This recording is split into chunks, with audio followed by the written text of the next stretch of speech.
ഇപ്പോൾ നല്ല കറി കൂട്ടി ഫുഡ് കഴിക്കാൻ തോന്നുന്നുണ്ട്, പക്ഷെ കുക്ക് ചെയ്യാൻ നിങ്ങൾക്ക് കുറച്ച് ലേസിയാണ്.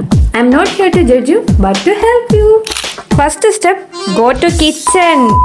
കിച്ചണിലോട്ട് പോ. ഞാൻ നോക്കിയിട്ട് എത്ര ലേസിനെസ് ഉള്ളവർക്ക് ഈസി ആൻഡ് സിമ്പിൾ ആയിട്ട് ഉണ്ടാക്കാൻ പറ്റുന്ന ഒരു റെസിപ്പി സോയയാണ്. ഫസ്റ്റ് ചൂടുവെള്ളത്തിൽ സോയ ഒന്ന് കുതിർക്കാൻ മാറ്റി വെക്കുക. പിന്നീട് സ്റ്റവ് കത്തിച്ച് പാൻ വെക്കുക. സവോള, തക്കാളി, ഇഞ്ചി, വെളുത്തുള്ളി, പച്ചമുളക് ഇതരിഞ്ഞ് മാറ്റി വെച്ചിട്ട് ഒരു പാനിൽ എണ്ണ ചൂടാക്കി കടുക് പൊട്ടിക്കുക. അവൻ ആ എണ്ണയിൽ കിടന്ന് പൊട്ടുന്നത് കണ്ട് ആസ്വദിച്ചിട്ട് കുറച്ച് കറിവേപ്പില ഇടുക.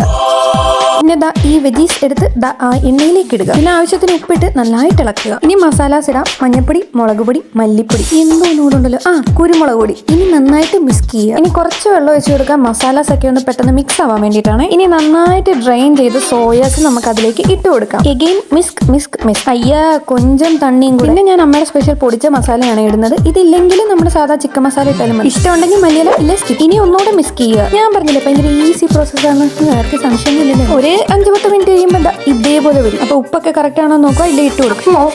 എടുത്ത പാത്രം കഴുകി വെക്കാൻ മറക്കണ്ട, ഇല്ലെങ്കിൽ പോരാളി വന്ന് അല്ലിഷ്ട എന്തിപ്പോ ഈ പ്രായത്തിൽ ഇത്ര ലേസിനെസ് പോയി ഉണ്ടാക്കുക.